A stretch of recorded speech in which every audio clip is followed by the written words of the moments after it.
Hello बच्चों। आज हम लोग इस क्लास में इस वीडियो में देखने वाले हैं डाइलेक्ट्रिक के बारे में। डाइलेक्ट्रिक होता क्या है और ये करता क्या है, डाइलेक्ट्रिक का यूजेस कहाँ कहाँ है, ये सारा कुछ हम लोग आज इस वीडियो में देखेंगे।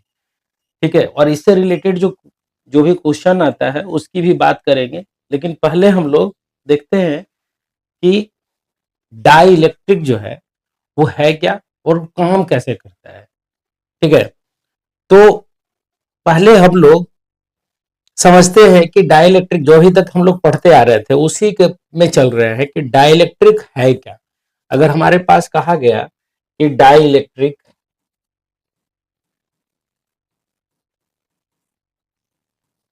डाइलेक्ट्रिक है तो पहला है कि डाइलेक्ट्रिक है क्या। ठीक है, तो एक मीडियम है, डाइलेक्ट्रिक का है एक मीडियम है। और ये मीडियम कैसा है कि मीडियम भी अजीब है। अजीब इसलिए है कि इस मीडियम में होता क्या है ना कि जो इलेक्ट्रिक फील्ड है, ठीक, वो ट्रांसमिट होता है।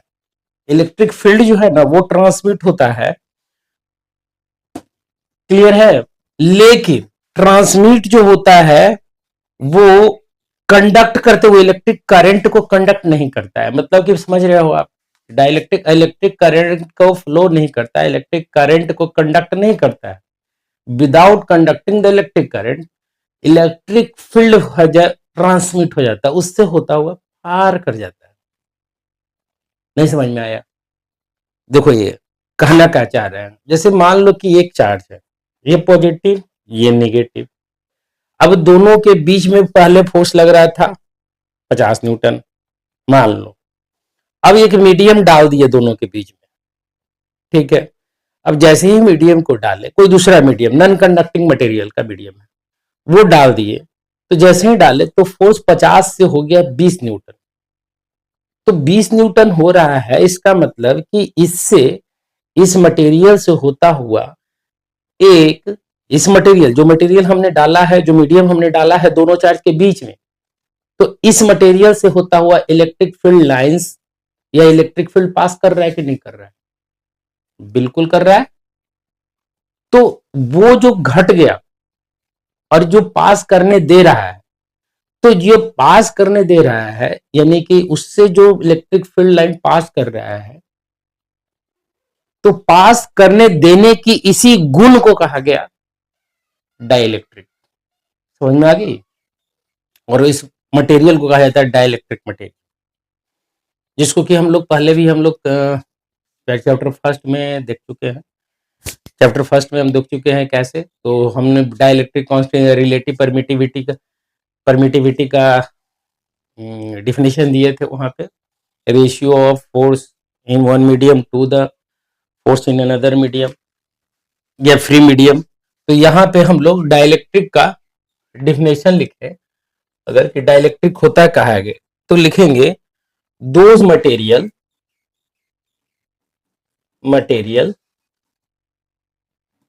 मटेरियल, ठीक है, विच कैन,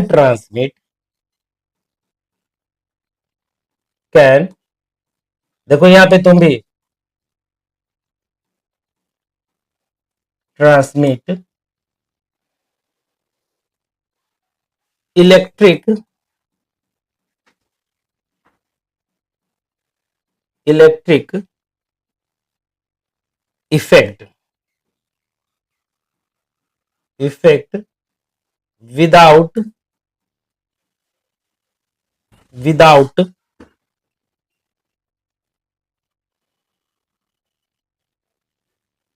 कंडक्टिंग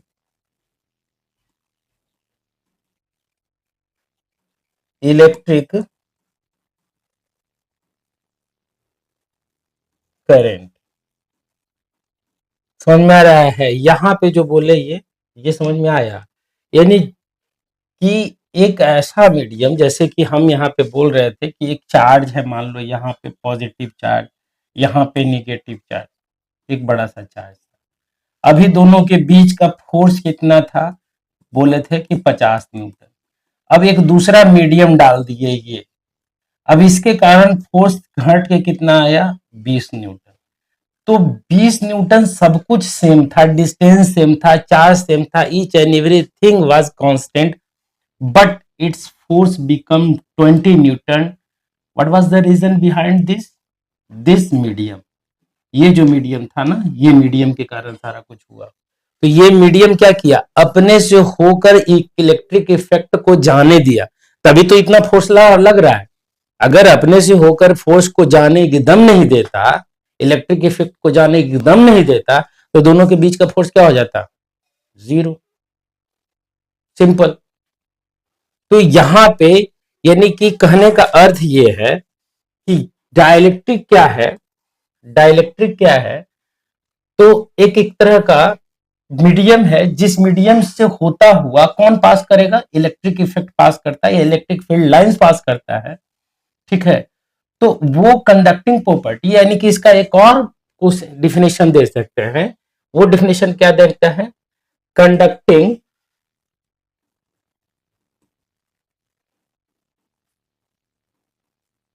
को properties of the medium for the electric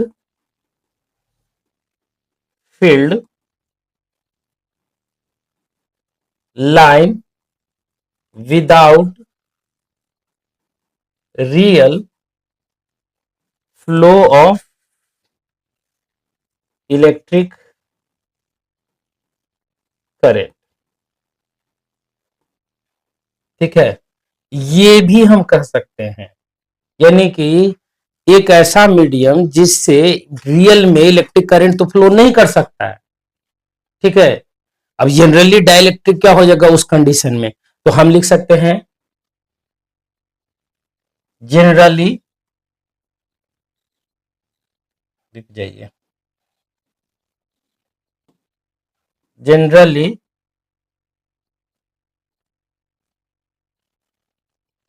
generally these are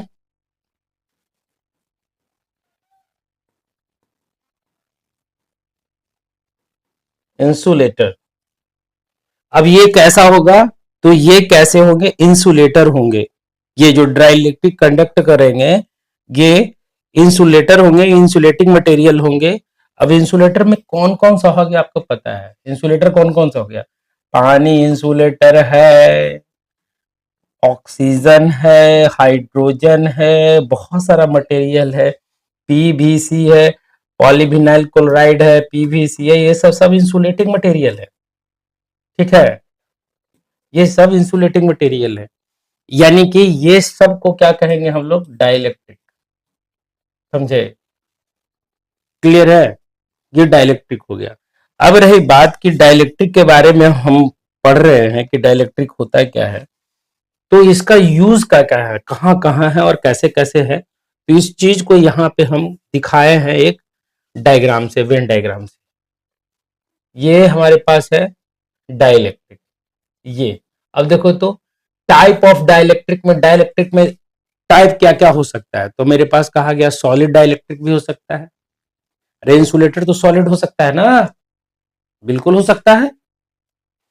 तो सॉलिड डाइलेक्ट्रिक हो सकता है, लिक्विड हो सकता है, गैसियस भी हो सकता है, तीनों हो सकता है. ठीक है. कॉमन एप्लीकेशन इसका क्या क्या है उसको समझ लीजिए. कॉमन एप्लीकेशन क्या है, तो पहला कॉमन एप्लीकेशन इसका कैपेसिटर में होता है. डाइलेक्ट्रिक का यूज कहाँ कहाँ होता है, तो हाँ बिल्कुल.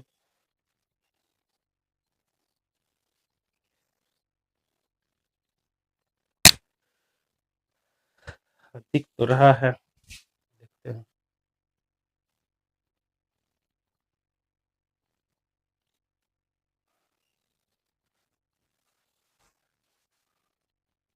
तो कहाँ कहाँ यूज हो रहा है आप देख रहे हैं, कहाँ कहाँ यूजेज है, तो ये देखिए. तो ये मेरे पास डाइलेक्ट्रिक का यूजेस कहाँ कहाँ है, तो डाइलेक्ट्रिक का यूज है कैपेसिटर में यूज है, कॉमन एप्लीकेशन कैपेसिटर में है. दूसरा यूज कहाँ है, इलेक्ट्रिकल इंसुलेटर में यूज होता है. ठीक है. डाइलेक्ट्रिक का करंट नहीं मारे इसके लिए भी हम लोग जो मटेरियल का यूज करते हैं वो डाइलेक्ट्रिक इंसुलेटर ही होता है. ट्रांसफार्मर में भी यूज होता है, हाई वोल्टेज इक्विपमेंट में होता है ये यूज। ठीक है, ये मेरे पास है, ये है सेंसर में यूज होता है। तो ये कॉमन एप्लीकेशन है, कहां कहां यूज होता है, तो ये सारा यूजेज है डाइलेक्ट्रिक का, टाइप ऑफ डाइलेक्ट्रिक। अब चलते हैं यहाँ पे, ये कि हमारे पास जो दिया गया,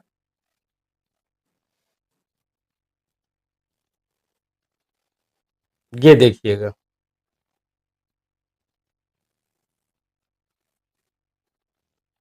ठीक है। अब देखिए तो यहाँ पे जब हम बात करते हैं कि पोलराइजेशन, ये इसके डाइलेक्ट्रिक के थ्रू, मतलब हम कौन कौन सी चीजों को पढ़ने वाले हैं, जानने वाले हैं, उसका सारा खाका हम डाइलेक्ट्रिक के बारे में क्या क्या पढ़ेंगे।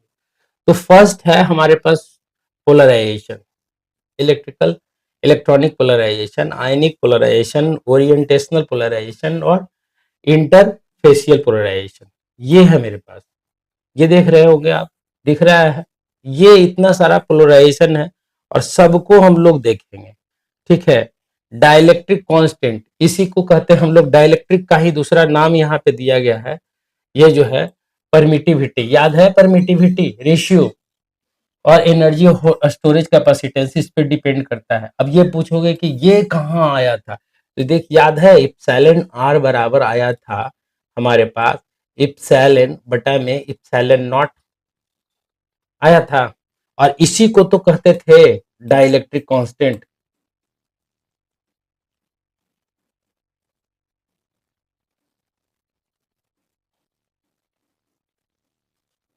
डाइलेक्ट्रिक कांस्टेंट ये बताता है कि how many number of times the force between two charge become decrease relative to air, यानी कि एयर में अगर सेम सिस्टम ऑफ चार्ज रखा हुआ रहता, सपोज करो कितना, हाँ ठीक है, तो कितना रखा हुआ रहता, दो से एक सिस्टम ऑफ चार्ज रखा हुआ है एयर में, और दोनों के बीच का फोर्स कितना है, 100 न्यूटन।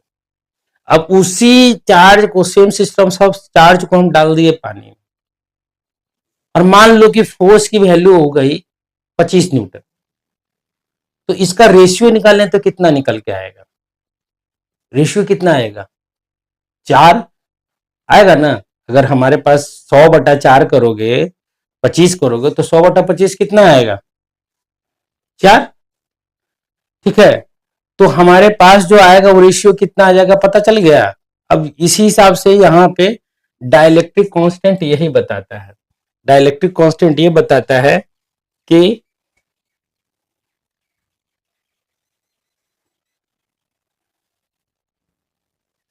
डाइलेक्ट्रिक कांस्टेंट ये बताता है कि एयर की तुलना में, अब यहाँ पे देखिए, यहाँ पे ये वाला फॉर्मूला नेक्स्ट क्लास में था, मतलब पिछला चैप्टर में दे रहे थे, एनर्जी स्टोरेज कैपेसिटी को बढ़ाता है, इसकी बात कर लेंगे क्योंकि इसकी बात ऑलरेडी हम कर चुके हैं। थोड़ा सा कैपेसिटेंस का क्लास जो लिए हैं उस क्लास में आप देखिएगा, कैपेसिटेंस बराबर निकला है मेरा C0 इंटू के, और ये जो आया है ये कहलाया है डाइलेक्ट्रिक इलेक्ट्रिक कांस्टेंट। अब बताओ कि इस डाइलेक्ट्रिक कांस्टेंट का, और ये इप्सिलॉन नॉट क्या है, ये है कैपेसिटेंस इन एयर, एयर में कैपेसिटेंस है, और ये दिए गए मीडियम में है। तो देखो तो एयर में जो कैपेसिटेंस है उसका के टाइम्स से गुना कर देंगे, तो यानी कि कैपेसिटेंस क्या करता है, ये बढ़ाता है। तो ये है एनर्जी स्टोरेज कैपेसिटी को बढ़ाता है ये, ठीक है। और दूसरा है डाइलेक्ट्रिक का, यहाँ पे डाइलेक्ट्रिक कांस्टेंट का breakdown electric field, breakdown voltage, ये इसके बारे में भी हम लोग पढ़ेंगे, सारा कुछ पढ़ने वाले हैं। फिर dielectric loss, energy conversion, heat loss, tangent, ये सब हम लोग, और रेजिस्टिविटी की बात करेंगे, इसकी भी बात करेंगे हम लोग इसमें। तो ये हमारे पास एक मोटा मोटी खाका तैयार हो गया मेरे पास, ठीक है, कि डाइलेक्ट्रिक में करेंगे क्या क्या करना है। अब चलते हैं हम सीधे, अगला जो टॉपिक है वो मेरा उस पे चलते हैं। अगला जो टॉपिक है वो है पोलराइजेशन। क्या है पोलराइजेशन?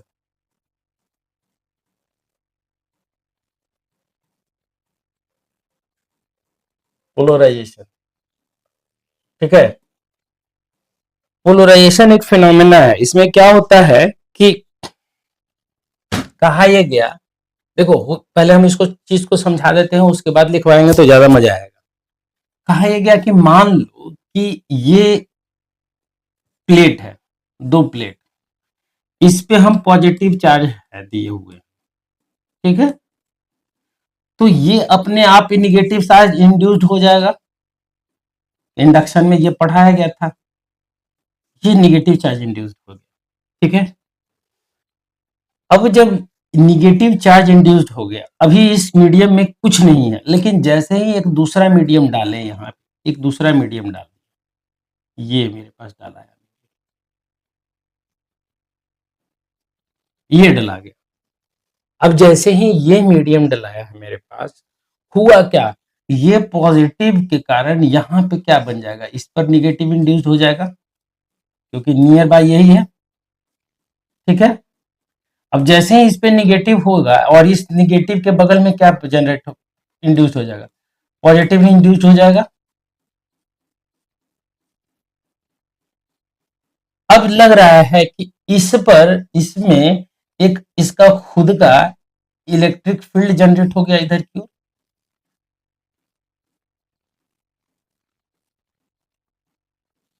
हुआ, ये खुद का एक इलेक्ट्रिक फील्ड जनरेट हो गया। तो बाहर जो पहले जो लग रहा था वो इलेक्ट्रिक फील्ड इधर की ओर था, अब जो इसको डालने के बाद इलेक्ट्रिक फील्ड किधर की ओर जनरेट हो गया है, इधर की ओर। तो नेट इलेक्ट्रिक फील्ड तो घटेगा ना, क्योंकि एक इधर से था अब उधर से भी जनरेट हो गया, तो नेट इलेक्ट्रिक फील्ड घटेगा। तो अभी हम उस पर नहीं चल रहे हैं, अभी हम चल रहे हैं सिर्फ पोलराइजेशन। पोलराइजेशन में हुआ क्या, ये ऐसा बिहेव क्यों किया, what was the reason behind the behaviour of this. तो it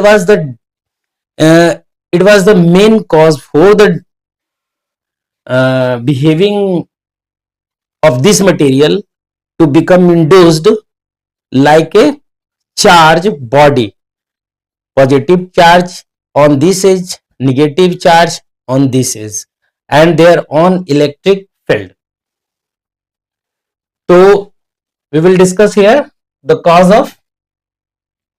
of this induction. So that cause is due to the polarization. तो सबसे पहले हम लोग पोलराइजेशन को समझते हैं। पोलराइजेशन क्या है, तो कहा यह गया कि पोलराइजेशन यानी कि अ phenomena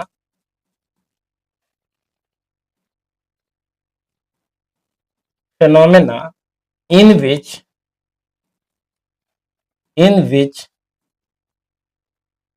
a dielectric material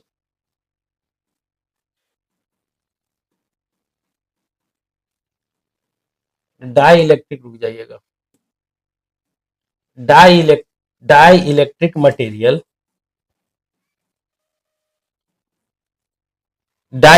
material become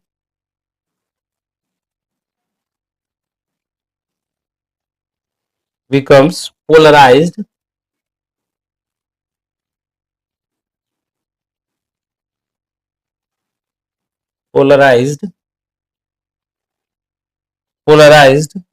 by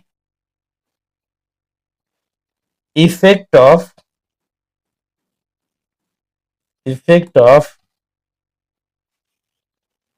external electric field, ठीक है, is called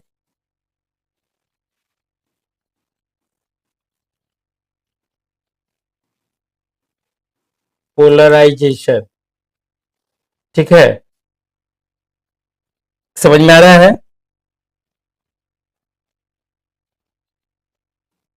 ये हो गया the dipole moment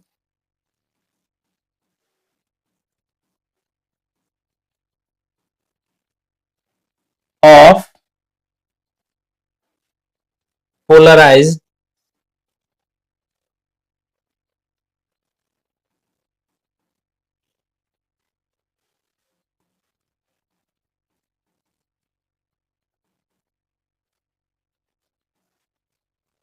will not be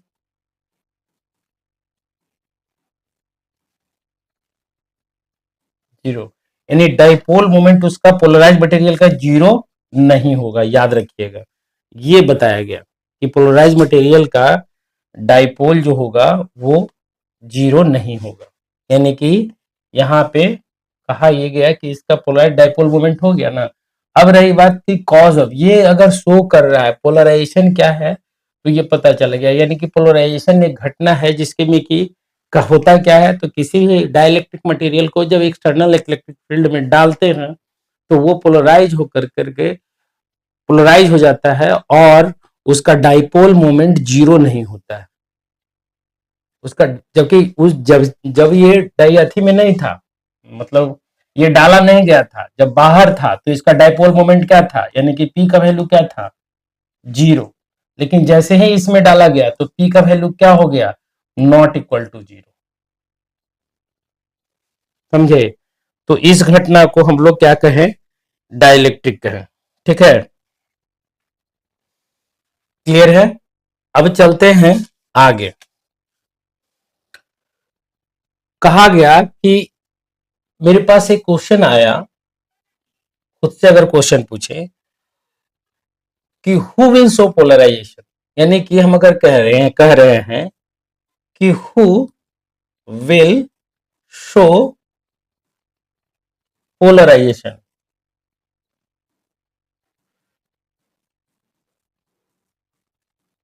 who will show polarization, polarization show करेगा कौन, कौन करेगा?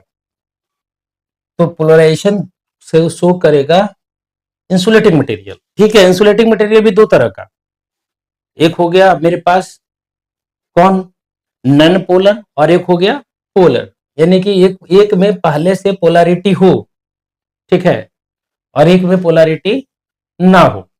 अब कहोगे कि ये पोलैरिटी कैसे पता चलेगा?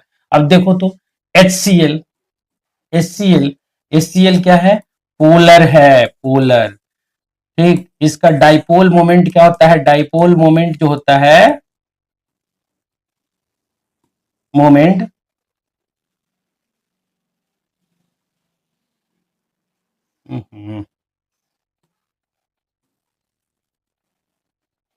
पोलर डाइपोल मोमेंट क्या होगा,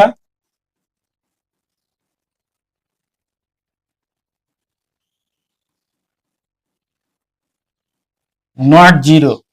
NaCl, पी का वैल्यू जीरो नहीं होगा, समझे? लेकिन CO2, पी का वैल्यू क्या होगा, जीरो होगा, डाइपोल मोमेंट का वैल्यू जीरो होगा, समझे? तो बहुत सारा O2, डाइपोल मोमेंट का वैल्यू क्या होगा, जीरो होगा, ठीक है। N2, डाइपोल मोमेंट का वैल्यू जीरो होगा। तो बहुत सारा मटेरियल है, यानी कि हमारे पास कह रहा है कि कौन मटेरियल शो करेगा पोलराइजेशन, तो शो कौन करेगा, तो शो दोनों करेगा। दोनों दो करेगा तो कैसे करेगा, सवाल ये है कि अगर मान लो कि हम दोनों करेगा तो दोनों करेगा तो कैसे करेगा, क्लियर है? तो उसको भी हम लोग देख लेते हैं। तो यहाँ पे करे लिख रहे हैं, यहाँ पे ये तो समझ में आ रहा है ना। तो यहाँ पे हम लिख रहे हैं कि सेकंड पेज पे चलते हैं।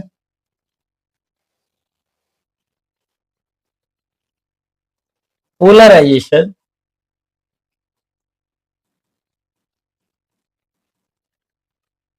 can be shown by non polar dielectric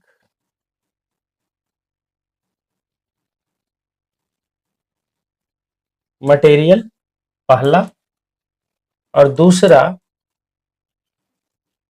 polar dielectric material.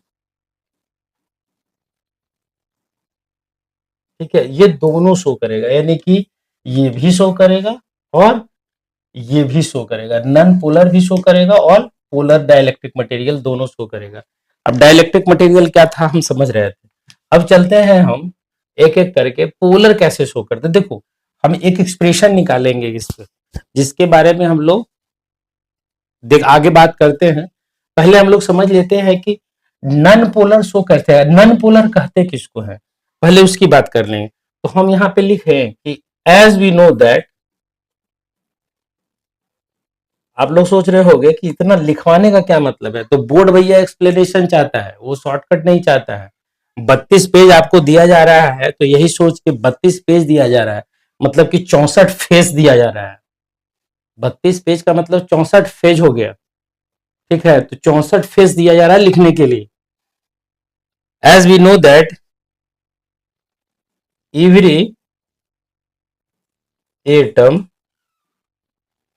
Has positive charge, क्या होता है न्यूक्लियस की, उसका orbit, nucleus, nucleus and negative charge electron, क्या होता है ये, क्लाउड होता है। ठीक है, इलेक्ट्रॉन क्लाउड होता है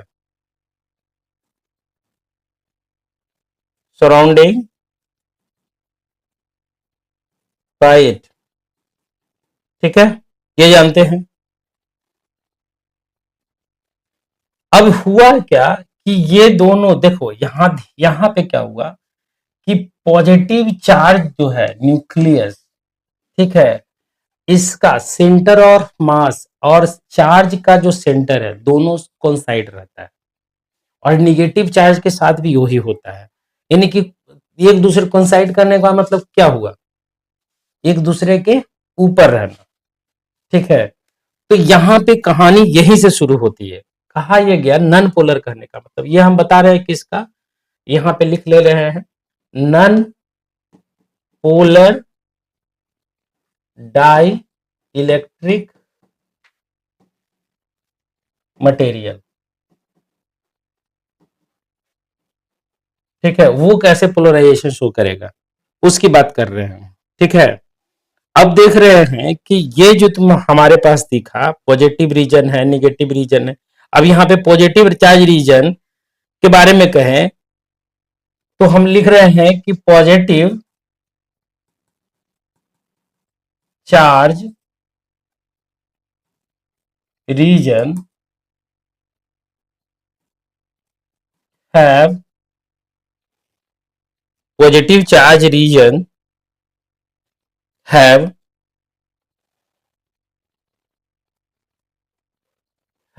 their own center of charge and center of mass। इसका अपना सेंटर ऑफ चार्ज है, ठीक है, और उसका अपना सेंटर ऑफ चार्ज है।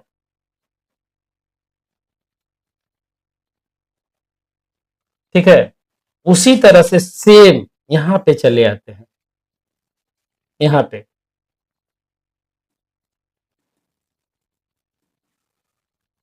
Similarly negative charge cloud electron cloud having on centre of charge and mass. ठीक है, उनका अपना सेंटर ऑफ चार्ज है और सेंटर ऑफ मास है। ठीक है, ठीक, ये कह रहा है अब इसमें देखो centre of mass centre of charge किसका से है, लिखे, बट दे कौन साइड का, यूएन एस आई डी ना, यूएन सी आई डी, हाँ यूएन सी आई डी, कौन साइड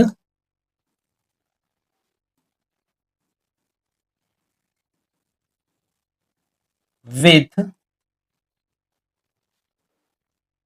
ईच अदर लाइक। अब देखो यहां पे कैसे कॉन्साइड करता है उसकी बात कर लेते हैं। जैसे ये है मान लो ये टर्म, तो यहां पे अगर पॉजिटिव है तो यहीं पे आपका निगेटिव रहेगा, ये रहेगा इस तरह से सटा हुआ है, यानी कि एक दूसरे पे हम बनाएंगे तो अच्छा नहीं लगेगा ना, पता ही नहीं चलेगा। तो ये दोनों एकदम सटा हुआ है, ये है मेरे पास पॉजिटिव, तो यहीं पे है निगेटिव। अब ये इस तरह से ये बना हुआ है, ये centre of charge positive negative कहने का मतलब समझ रहे हो, पॉजिटिव चार्ज का सेंटर ऑफ चार्ज और निगेटिव चार्ज का सेंटर ऑफ चार्ज, और कॉन्साइड कर गया, एकदम जीरो हो गया, ठीक है। ठीक, जबकि हमारे पास अब यहाँ पे ये जी स्थिति जब रहेगी, ये वाली स्थिति रहेगी, तो इसको कहा गया नन पोलर। क्या कहा गया, नन पोलर। और डाइपोल मोमेंट क्या रहेगा इसका,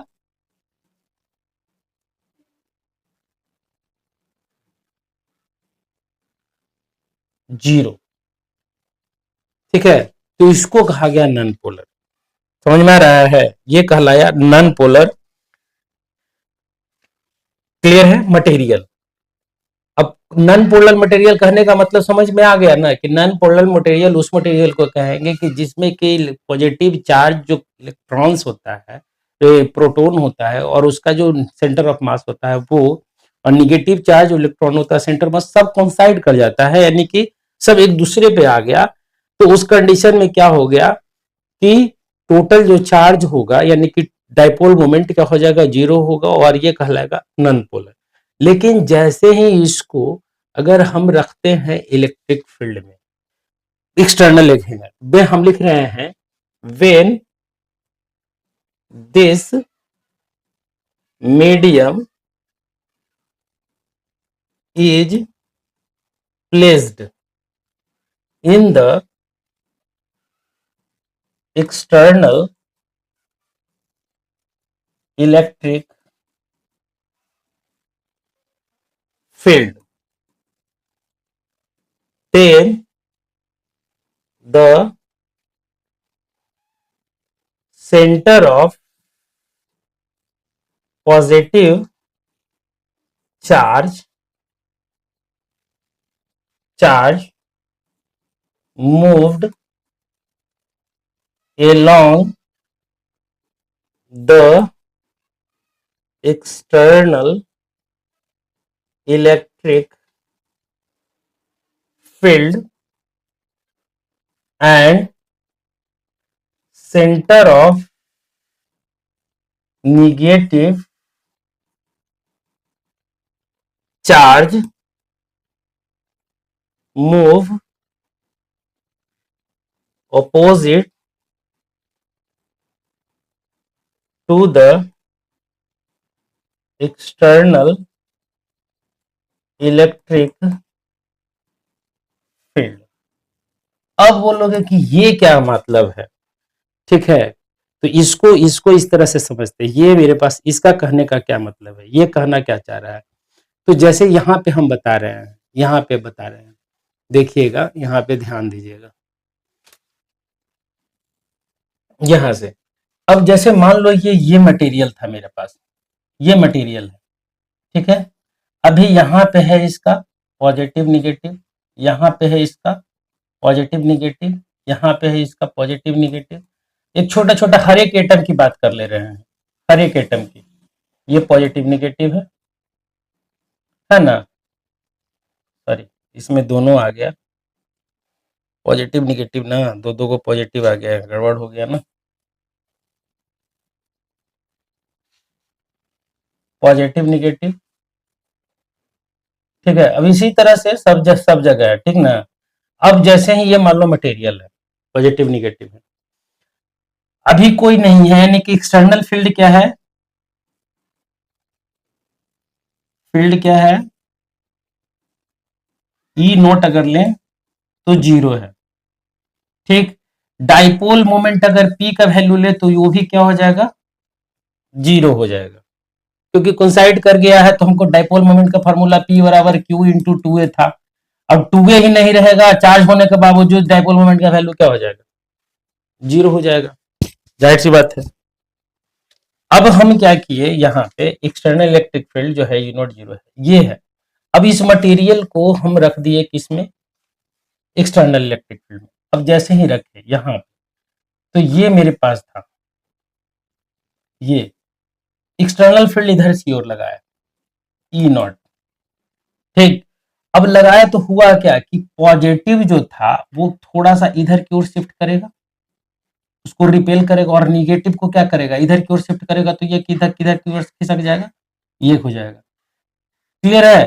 फिर सेम वे में यहाँ पे भी होगा, यहाँ पे भी ये पॉजिटिव हो जाएगा यहाँ पे, और यहाँ पे क्या आ जाएगा, निगेटिव हो जाएगा, शिफ्ट हो जाएगा थोड़ा सा, ये हो जाएगा मेरे पास एटम के अंदर। ये हमारे पास एटम के अंदर क्या हो रहा है, यहाँ पे निगेटिव आ गया और यहाँ पे पॉजिटिव आ गया, और ये पूरे एटम में हुआ। इलेक्ट्रॉन्स क्लाउड बनने की पॉजिटिव से centre of positive charge, centre of negative charge का एक्सटर्नल फील्ड के कारण क्या हो गया, थोड़ा स्लाइटली शिफ्ट कर गया। अब बताइए कि स्लाइटली शिफ्ट कर गया तो उस कंडीशन में क्या हुआ, ये इसका डाइपोल मोमेंट क्या हो जाएगा, अब डाइपोल मोमेंट नॉट 0। ठीक है, अब डाइपोल मोमेंट जब 0 नहीं हुआ तो ये टाइप यहाँ पे देख रहे हैं कि ये पॉजिटिव है, तो ये सारे एटम के साथ होगा ना, तो इस एज पर क्या आ जाएगा, निगेटिव, क्योंकि किनारे वाला जो होगा, और इस एज पे क्या आ जाएगा, पॉजिटिव आएगा, और ये पोलराइज्ड हो गया, तो ये कहलाया पोलराइजेशन। तो हम यहाँ पे लिख रहे हैं, यहाँ पे क्या लिखवा रहे थे कि जो surrounding change but is coincide with each other like in that way. ठीक है, लेकिन when it is placed in the electric external field the centre of positive charge moved along the centre of negative charge. ठीक है, move opposite to the external field. ठीक है, due to this shifting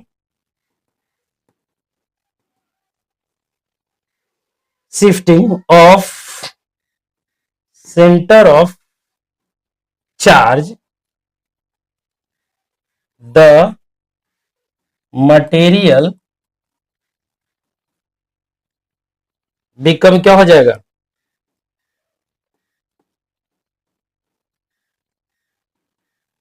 polarised हो गया, material क्या हो गया, मेरा पोलराइज्ड हो गया। तो मटेरियल जो है, नॉन कंडक्टिंग मटेरियल में हमारे पास जो पोलराइजेशन शो कर रहा है, वो क्या कर रहा है, शिफ्टिंग ऑफ चार्ज के कारण, यानी कि चार्ज थोड़ा सा शिफ्ट हो रहा है, इधर उधर हो जा रहा है, इसके कारण हमारे पास ये आ गया। किसके कारण हुआ, नन पोलर, नन पोलर, ध्यान रखना, नन पोलर। तो यहां से क्वेश्चन पूछा जा सकता है कि polarisation happens in non polar substance या नन पोलर कंपाउंड या non polar material due to which cause, तो उसमें से ध्यान दीजिएगा, due to shifting of electric charge या due to shifting of centre of charge. ध्यान रखना है आपको, ये ऑब्जेक्टिव क्वेश्चन बनता है यहां से। ठीक है, अब चलते हैं हम इस पे, अगला जो मेरे पास टॉपिक है वो है पोलर के, देख लिए, अब नन पोलर का देख लिए, अब चलते हैं पोलर पे। पोलर की कहानी क्या है भाई, पोलर की कहानी, तो पोलर की कहानी में कहा गया कि पोलर तो पहले से ही पोलर है। ठीक, कहा गया, यहां पे ध्यान दीजिएगा, अगला टॉपिक है मेरा पोलर डाई इलेक्ट्रिक मटेरियल। ठीक है, ये पोलर है, तो पोलर है उसका, पोलर है तो ये है, लेकिन डाइपोल मोमेंट क्या होता है, 0। अब देखो पोलर है तो कहानी क्या शुरू होता है, ये मान लीजिए पोलर है, जस्ट लाइक NaCl, है ना, ये हमारे पास पोलर। मान लो कि एक मॉलिक्यूल इस तरह से, ये पॉजिटिव ये नेगेटिव, अब बताओ कि ये पॉजिटिव ये नेगेटिव है, तो इसका डाइपोल मोमेंट का डायरेक्शन क्या है, इधर की ओर। अब इसी के बगल में एक दूसरा रहे, यहाँ पे एक दूसरा रहे इस तरह से, यहाँ पे इसका निगेटिव इसका पॉजिटिव रहता है, इसका डाइपोल मोमेंट क्या हो जाएगा, इधर की ओर। तो टोटल का डाई इन दोनों का एक दूसरे को कैंसिल कर देगा, तो डाइपोल मोमेंट का वैल्यू क्या हो जाएगा, जीरो। तो पोलर होने के बाद भी मटेरियल का नेट डाइपोल मोमेंट क्या रहेगा, जीरो रहेगा। ठीक है, क्लियर है। यहां पे भी उसी तरह से अगर हम कहें कि मान लो कि एक मटेरियल है, यहां ये है पॉजिटिव, ये है निगेटिव, डाइपोल मोमेंट का डायरेक्शन ये है। अभी यहां पे ये है निगेटिव, ये पॉजिटिव, डाइपोल मोमेंट इधर है, सब जिग जैग। तो यानी कि टोटल नेट डाइपोल मोमेंट होगा, ठीक है, उसका नेट डाइपोल मोमेंट क्या होगा, तो हम कहें कि when polar dielectric material having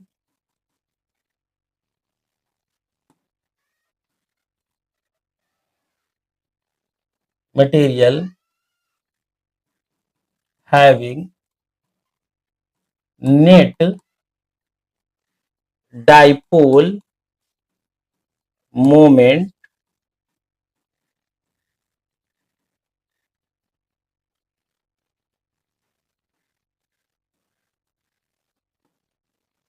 having net dipole moment zero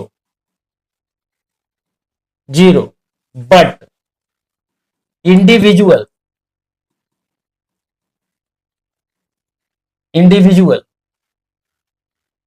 dipole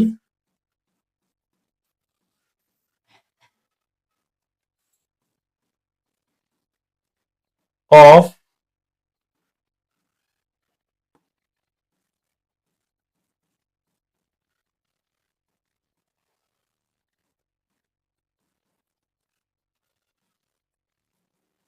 will not be zero।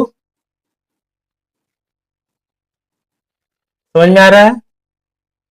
Individual dipole moment जो होता है, जैसे कि इसका इंडिविजुअल है, तो ये डाइपोल मोमेंट तो जीरो नहीं है, इसका इंडिविजुअल डाइपोल मोमेंट तो जीरो नहीं है, ये जीरो नहीं है, ये जीरो नहीं है, कोई जीरो नहीं है।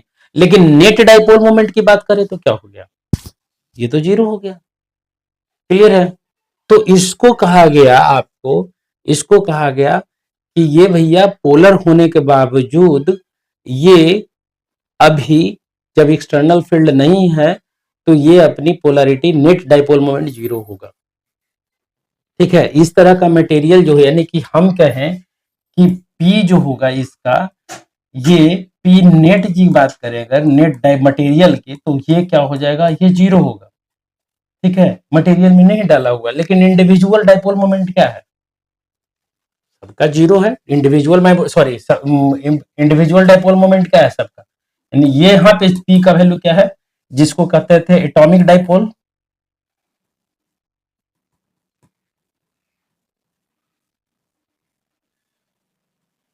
नॉट जीरो, वो डाइपोल जीरो नहीं होगा। अब रही बात कि इसको अगर एक्सटर्नल फील्ड में डालेंगे तो क्या होगा, चलो लिखते हैं। ठीक है, when such polar dielectric material is placed in the placed in the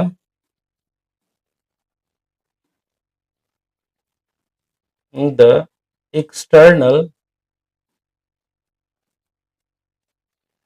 electric field,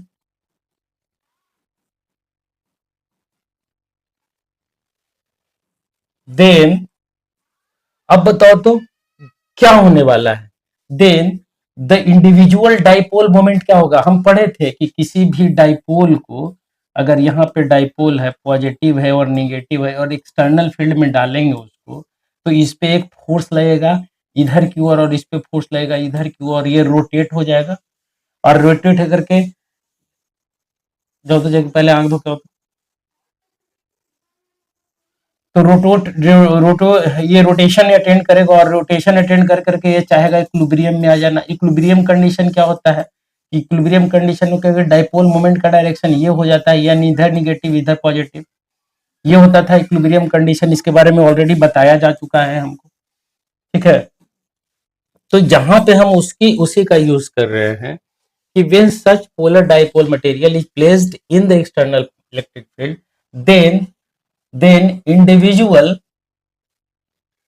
individual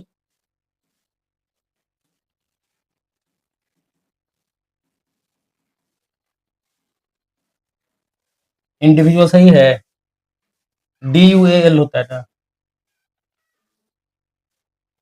I N end हाँ सॉरी सॉरी सॉरी ऊपर में तो लिखे सही है,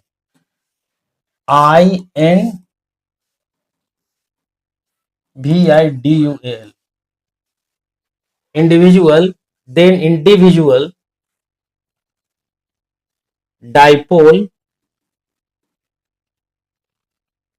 will align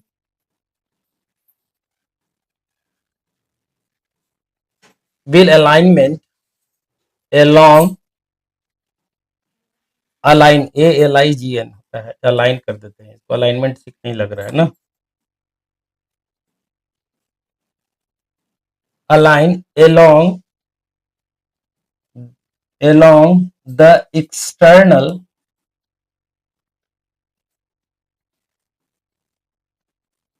electric field, ठीक है। किसके अलाइन हो जाएगा? along द एक्सटर्नल फील्ड के along, ठीक है। अब यहाँ पे क्या हो रहा है? यहाँ पे ये हो रहा है कि जो मटेरियल था मेरा, ये इसमें हुआ क्या, क्या हुआ इसके साथ, कौन सी घटना घट गई? इसके साथ घटना ये घट गई कि ये अलाइन होना शुरू हुआ। कहने का मतलब हुआ कि ये जो मटेरियल जो था, यहाँ पे जो डाइपोल मेरा था, ऐसे एक ही डाइपोल को लेकर के चलते हैं, ये पॉजिटिव था और ये अगर निगेटिव था तो डाइपोल मोमेंट का डायरेक्शन ये था। एक्सटर्नल फील्ड हमने कैसा डाला है? इस तरह से। जब इस तरह से डाले हैं तो इस कंडीशन में ये जो डाइपोल है इस पे फोर्स किधर की ओर लगेगा? इधर की ओर। तो ये रोटेट होगा इधर की ओर और ये चला जाएगा इधर की ओर, और ये कौन सा अटेंड कर लेगा कंडीशन? तो ये कंडीशन अटेंड करेगा, ये इलेक्ट्रिक फील्ड का डायरेक्शन है ई नोट का, और ये मटेरियल है आपका, ये मटेरियल है, ये मटेरियल है, ठीक है। तो ये जैसे ही एक्सटर्नल इलेक्ट्रिक फील्ड में डालेंगे तो इसका कंडीशन क्या हो जाएगा? ये रोटेट होकर के इस तरह का आ जाएगा। अब यहाँ पे ये निगेटिव, यहाँ पे ये पॉजिटिव, ठीक। और ये अलाइनमेंट जो है, यानी कि यह रोटेशन जो है, ये अलाइनमेंट है, इस मटेरियल को क्या कर देगा? पोलराइज कर देगा। जो पहले, यानी सारे का साथ जितना भी मटेरियल, जितना भी इंडिविजुअल डाइपोल मोमेंट है, सबके साथ यही घटना घटेगी। एक के साथ अगर ये घट रही है तो सबके साथ घटेगी, घटेगी नहीं। और ये भी, ये पोलराइजेशन या वो पोलराइजेशन डिपेंड करता है कि ये कितना स्ट्रांग है, लगाने वाला जो फोर्स कितना है स्ट्रांग। जितना ज्यादा स्ट्रांग होगा उतना ज्यादा पोलराइजेशन होगा, जितना वीक होगा उतना कम होगा पोलराइजेशन, है कि नहीं है? तो यहाँ पे ये जो कहा गया, यहाँ पे ध्यान देने वाली बात क्या है कि ये जो कहा गया कि such polar dielectrically placed in the external electric field, then the individual dipole will align along with along with कर देना पड़ेगा यहाँ पे ना, along with external electric field, then the net dipole moment of the material become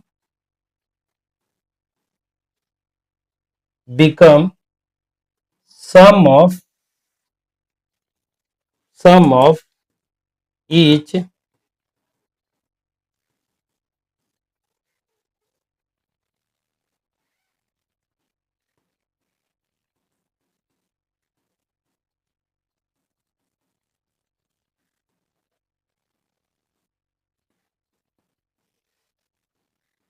होगा कि नहीं होगा? क्योंकि डाइपोल मोमेंट क्या है, एक वेक्टर क्वांटिटी है, और वेक्टर क्वांटिटी है तो जाहिर सी बात का सबका समेशन होगा, सिंपल।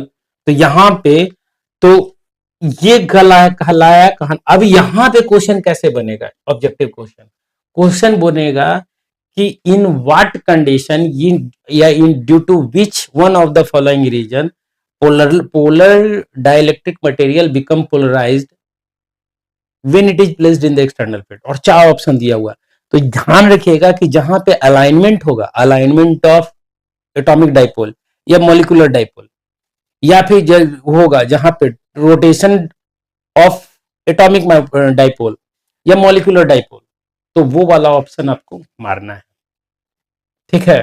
तो ये हमारे पास क्या आया, डाइपोल, यानी कि ये घटना क्या कहलाया, पोलराइजेशन।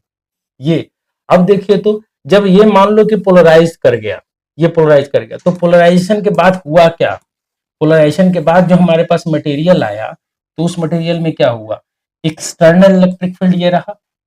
अब यहां पे अलाइन होकर के ये चला गया है इस तरह से,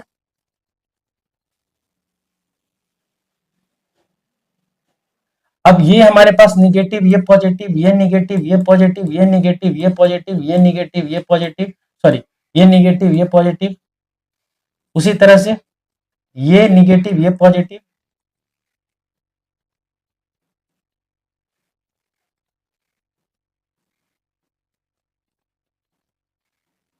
होगा कि नहीं। अब देखो, तो अगर यही सारा चीज रहा, तो ये वाला एंड जो है, ये एंड जो है, यहां पे इस पोर्शन पे क्या आ जाएगा, पॉजिटिव आएगा, और इस पोर्शन पे क्या आ जाएगा, इस एज पे क्या आ जाएगा, निगेटिव। अब देखो तो कि एक्सटर्नल फील्ड आपने इधर की ओर लगाया था, देखो ध्यान से, ये एक्सटर्नल फील्ड आपने इधर की ओर लगाया था, और इंड्यूस्ड इलेक्ट्रिक फील्ड किधर की ओर हो गया, अपोजिट डायरेक्शन में। यानी कि नेट इलेक्ट्रिक फील्ड अगर पूछे कि नेट इलेक्ट्रिक फील्ड कितना होगा, तो तुमको क्या लग रहा है कि applied electric field E not minus ये इंड्यूस्ड इलेक्ट्रिक फील्ड ई आई होगा कि नहीं होगा, यही होगा ना। तो हम लोग अगले क्लास में क्या सीखेंगे, इसका वैल्यू निकालना, और कैसे इसका डाइलेक्ट्रिक के साथ ये सबका रिलेशन क्या है वो निकालना सीखेंगे। तो आज का वीडियो आपको कैसा लगा, मुझे मेरे कमेंट सेक्शन में जरूर से जरूर बताइएगा। और जो लोग पहली बार आए हैं वो सब्सक्राइब कर ले, चैनल को सब्सक्राइब कर ले, बेल आइकन को दबा दे, घंटी बजा दे, ताकि जब भी आपको नोटिफिकेशन मिले, यानी कि जब भी मैं वीडियो डालूं या वीडियो अपलोड करूं या लाइव हो जाऊं, तो आपके पास एक नोटिफिकेशन जाए। और अच्छे काम कर रहे हैं, कुछ अच्छा करने का प्रयास कर रहे हैं, तो कृपया करके आप लाइक कर दीजिएगा, इससे अप्रिसिएशन होता है, अप्रिशिएट होते हैं हम लोग को थोड़ा सा लगता है कि चलो बढ़िया कुछ काम कर रहे हैं। और ये जो किया जा रहा है, ये बोर्ड में बच्चों को, ये मैं इतना लिख लिख कर इसलिए कर रहा हूँ ना, कि ताकि आप लोग 32 जो पेज दिया जा रहा है बोर्ड की तरफ से लिखने के लिए, उसको आप भर सकें। तो आज के लिए बस इतना ही, फिर मिलते हैं अगली वीडियो में।